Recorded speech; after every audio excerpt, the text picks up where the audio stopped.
Hi, everyone. Welcome to the George's event. So glad you could all be here, and I hope you enjoy the beers and barbecue.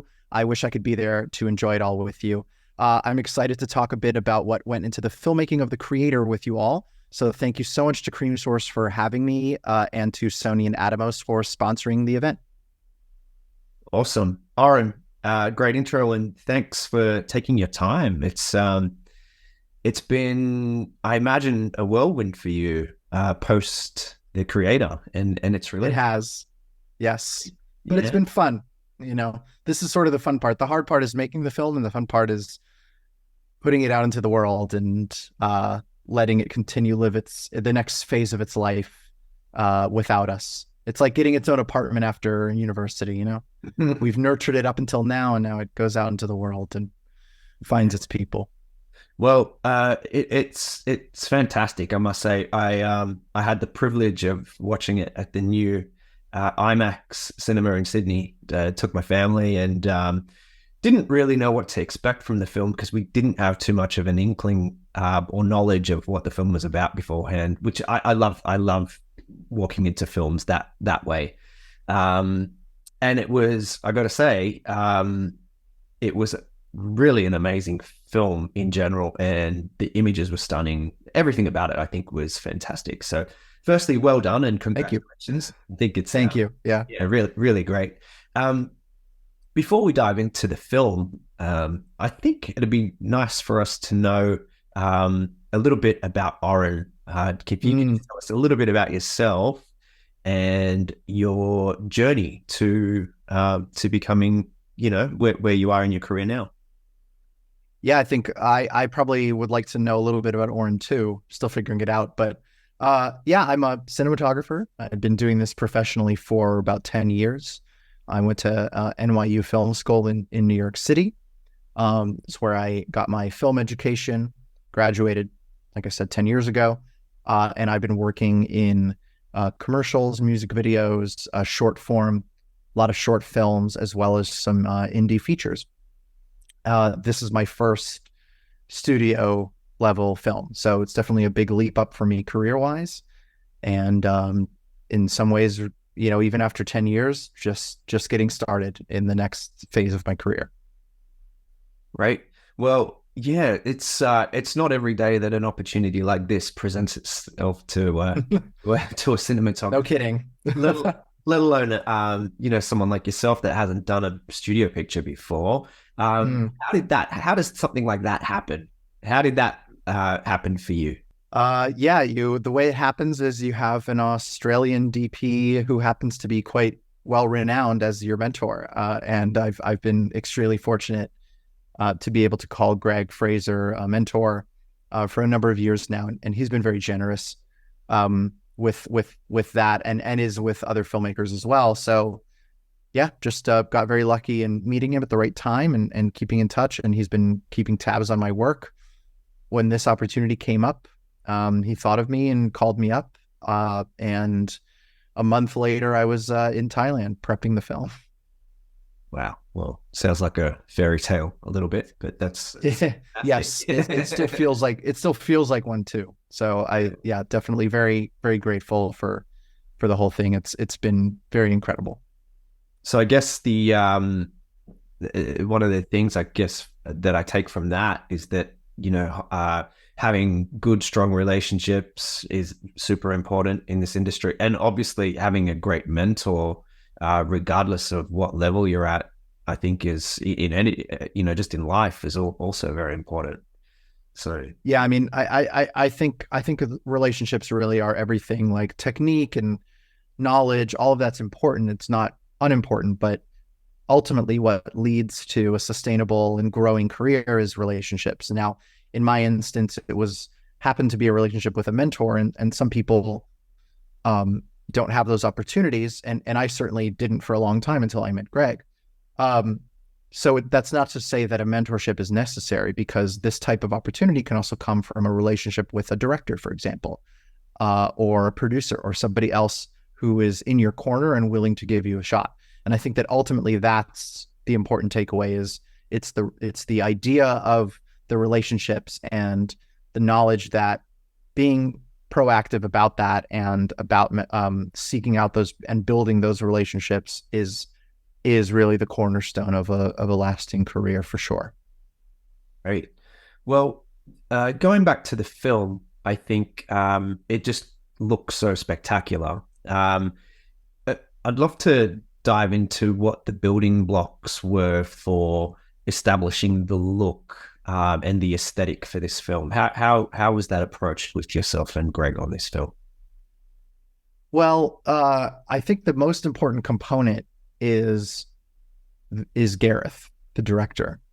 So the look of the film, the approach to the film, all of it really stemmed from Gareth's desire to harken back to a filmmaking style that he adopted for his first film, Monsters.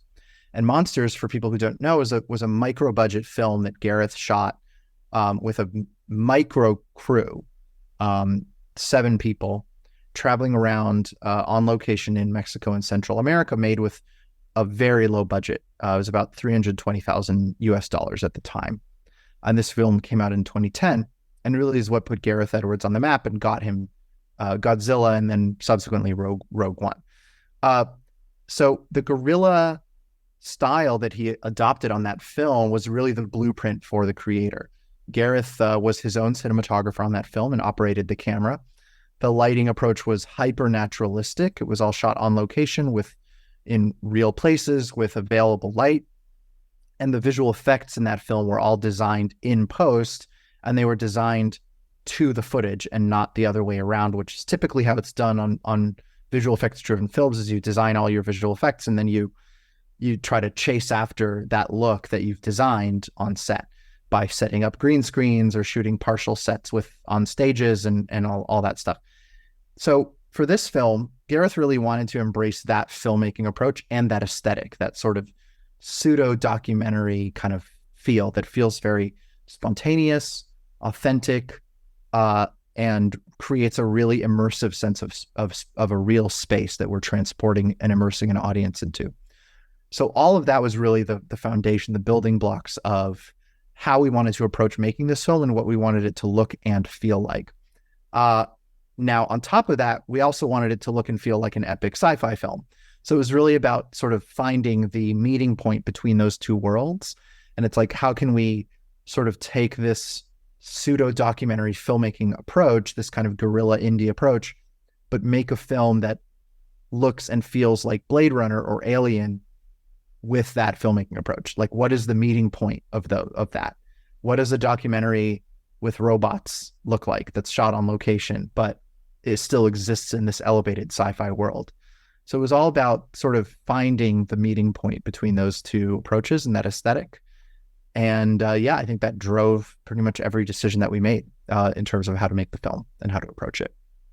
Right. Well, it seems like you guys did an amazing job of, it did seem very run and gun, the film, even though it was so big. And on the big shots, it seemed like there were a lot of locations. And on your big wides, it'd be interesting to know how practically the production managed the lighting, the big wides. Yes. Well, part of this filmmaking approach involved really embracing a natural light aesthetic. And that oftentimes meant embracing natural and available light. So our approach really depended on, it varied from location to location. And I think we really ran the gamut we had some locations in the film, like a lot of our exteriors, where we did not light at all, our day exteriors. We fully embraced natural and available light. Some of our interiors as well. We showed up at a location like a big rice mill and a big factory, abandoned factory. These places already look so beautiful and they have such great natural light that there really was nothing we needed to do to make them look good. You can start going down a road of setting up a bunch of big lights outside of a location, but why do that when the sun is giving it to you for free? So I think that was a really big part of the approach, both in terms of the kind of documentary style, but also the aesthetic that we were after, which we wanted the film to feel very naturally lit and very authentic and lived in. So some locations we would augment, we would either add or subtract existing light, practicals, um, flags, shaping light, like doing whatever we needed to sort of curate what the lighting in that location looked like to narrow it down into something that felt a little bit more aesthetics forward. A lot of times we were adding light. A lot of times we're adding artificial light, movie lights that are just out of frame or just outside of a window or disguised in a art department housing. And so the light is actually in frame, but it looks like a practical. Mm-hmm. And then we're also experimenting a lot with mobile lighting units that we would kind of fly in as the cameras were rolling to sort of add some additional kicks and adjustments as we went. And some locations we had to light from scratch, from the ground up. We had a few stage builds in Thailand, as well as 2 weeks in London, where we shot at Pinewood Studios on the volume and also on a traditional sort of stage approach. So for those, we had a pretty traditional kind of big scale stage lighting approach that involved a lot of cream source in London. So thank you guys for that. A lot of Vortex 8s in the sky for the stage builds. But yeah, so that was really the approach. It was embracing a minimalistic approach. It was always asking ourselves, what is the least we need to do in order to keep our footprint small at each location? And yeah, that's how we approached the whole film, basically. We had some night exteriors as well. Those were artificially lit, of course, with movie lights. But again, we tried to really embrace a minimalistic approach to the best of our abilities and tried to keep the footprint as small as possible. Yeah, wow. And so it was really evident that the picture quality was indistinguishable from, I guess, anything else. It's very out there that this was shot on a what would be considered a prosumer level camera. That's right. Which, and I mean, from the perspective of a viewer of the film, it's I mean, you can't. It's impossible. You really have to be pixel peeping, and even then, I don't think it's possible. Even then, I don't think you can tell. You really cannot tell. It's just stunning, and so I think with technology advancing in the way it has, do you think that's a part of the reason why your lighting approach, where you can approach this from this perspective of being quite run and gun and using what's available, because the sensor is so sensitive to light and clean and all of these things that otherwise require more augmentation of light? I think that the new technology and the sensor definitely opened up additional opportunities for that. But you know, a natural light approach is something that has existed since at least the French New Wave, if not earlier. And at the end of the day, it's all about a mindset and an aesthetic and what look and feel you're after for the film. So I like to hope that other cinematographers that have adopted this aesthetic approach in the past, like Nestor Almendros and Harris Savides and filmmakers like that have a very naturalistic look and feel to their work, Emmanuel Lubezki, would see the new technology that we have now, if some of them are no longer around, of course, and would have fully embraced it and just realized like, oh, this allows me to shoot with completely natural and available light in even more scenarios than I used to be able to, just by virtue of the limitations of the sensitivity of film stocks. But I think the aesthetic approach has always existed, has always been there. And that's something we were definitely after, and we were definitely trying to recapture that. But I do think that the technology, the way that it exists today, just creates more opportunities for that, which is only a good thing if that's the type of look that you're after. Right.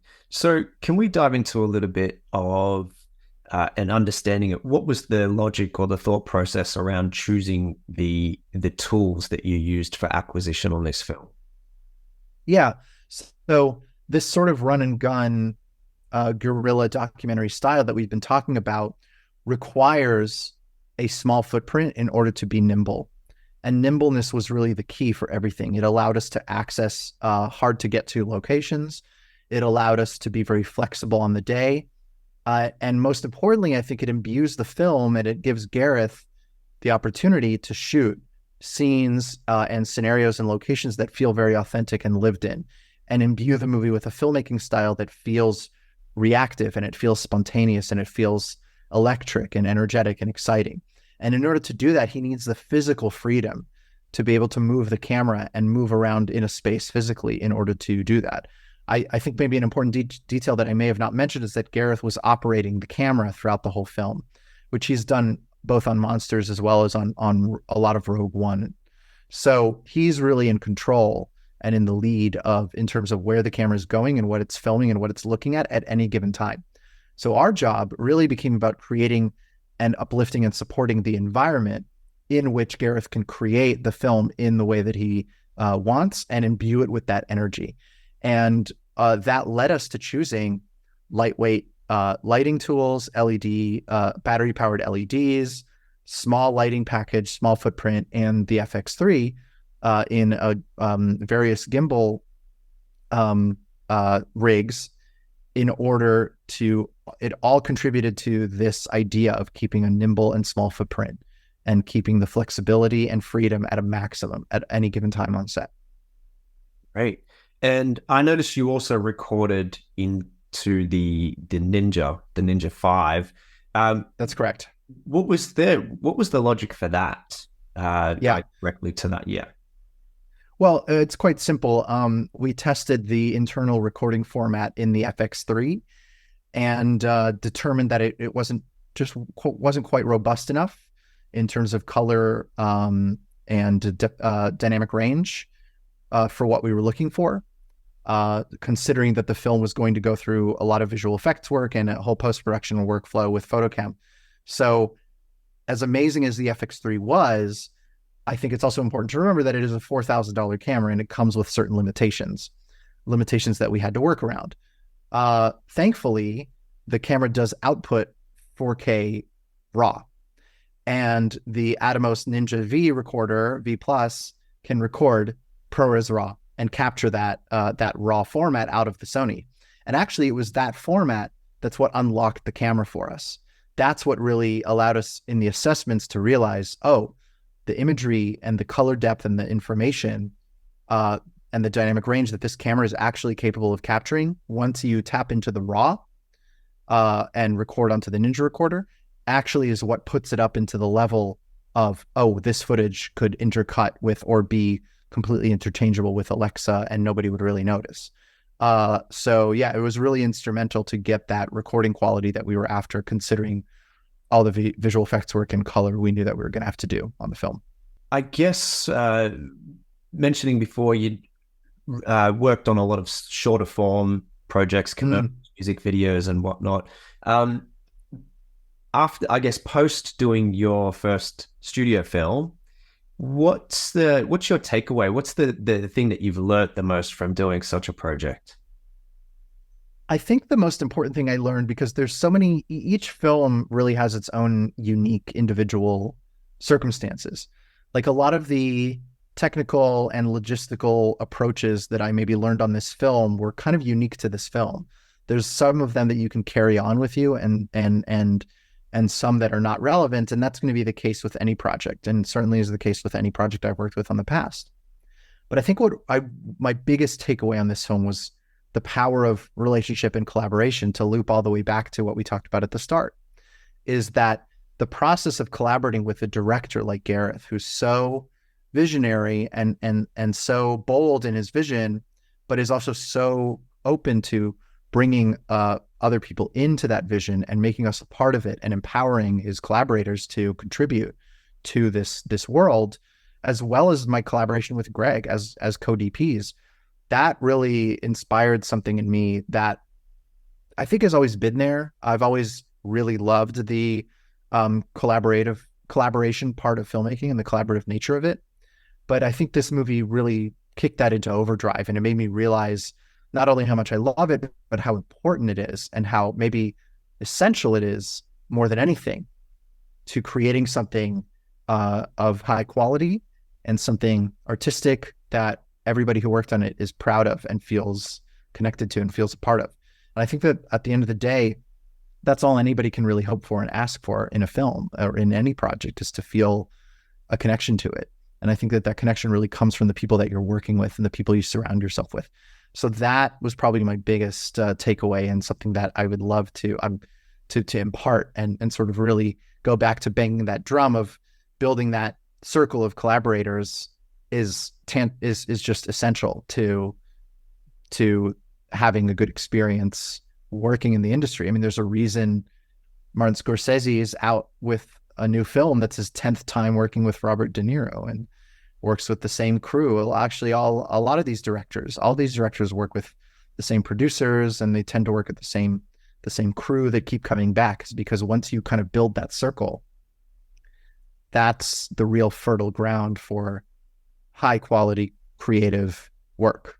And this movie really opened my eyes to just how true that statement is. Well said. Yeah. Okay. We've got one more question here that has come through from George's cameras. Oh, fantastic. That question is, what advice would you give to an emerging cinematographer that wants to advance their career? Great question. And thank you for that question, to whoever submitted through George's camera. Really appreciate it. And it's an essential question, I think. And it's one that everybody is asking themselves and has asked themselves, and then I asked myself when I was starting out a few years ago. From my perspective, and this is purely my opinion, so take this with a grain of salt, because other people have other advice. But I think that in this day and age, it's never been easier to be a cinematographer. We have access to the most incredible tools that have ever existed, and they only get better. And all of these tools, LED lighting, digital cinematography, quote unquote prosumer cameras and equipment, they have done an incredible job at breaking down barriers and democratizing filmmaking. And all of that is incredibly potent and very, very empowering and wonderful.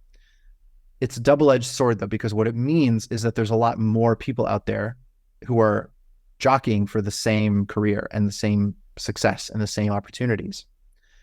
And that can make the pursuit of wanting to become a cinematographer very challenging, because there's just a lot of other people that are doing it, because it's very easy to do it. So all of that said, I think that the most important thing to figure out for yourself as a cinematographer is what makes you unique, and what makes you as a cinematographer special, what makes you stand out from everybody else. And that's not to say what makes you better than everybody else. It's not that. It's what makes you and your point of view and your perspective and how you see the world and how you apply your aesthetics and how you apply all of your past experiences, your background, your loves, your traumas, the places you've been, the cultures you come from, and the things that you've seen. How do you put all of that into your work? And how does that come through in your work? How do you find your unique voice and your unique perspective and point of view and aesthetic and taste as a cinematographer? I think that's the most important thing, because that's what sets you apart. And that's what will get directors, producers, et cetera, to want to work with you, because they will be attracted to what you uniquely bring to a project and your unique taste and abilities and perspective. And so honing that and figuring that out, which takes time, by the way, it's not something that happens overnight, but putting in the time and the effort to learn that about yourself and to study film and to figure out, what do I like? What don't I like? What am I drawn to? What am I not drawn to? I think those are the important steps to take early on, because those are the seeds that you're planting for a long-term career, because that's what will make you stand out. Yeah. Wow. Well said. Great advice. Thank you. Great advice. I appreciate it. I think that, paired with becoming a master of your tools and getting familiar with all the things that you've got to do on set. There's, education is very much free these days. So much stuff on, online that otherwise would be very difficult to acquire years ago. So yeah, exactly. Yeah. Yeah, yeah, yeah. Exactly. It's like I said, it's never been an easier time to become a cinematographer because of the availability of tools, education, even just access to films. You can stream anything these days. Yeah. So, uh, learning the technical side is very important, but that's in some ways the easy part, because all you need to do is just put in the effort and the work to educate, either self-taught or going to a school or however you choose to do it. But it's the finding and honing what makes you unique, as a filmmaker. That's the hard part, but that's arguably the most important part, because technique and technical, that stuff any people pick up on. That's the stuff you learn along the way. Well, thanks for your time, Oren. That was fantastic, very insightful, and congratulations to you once again for your amazing work. Very inspiring for all of the up and coming cinematographers and for everyone that's a creative. This is really awesome. So Thanks. we've got one more thing we'd like to do. We've got a lucky door prize, and we'd love if you could call out who that's for, Oren.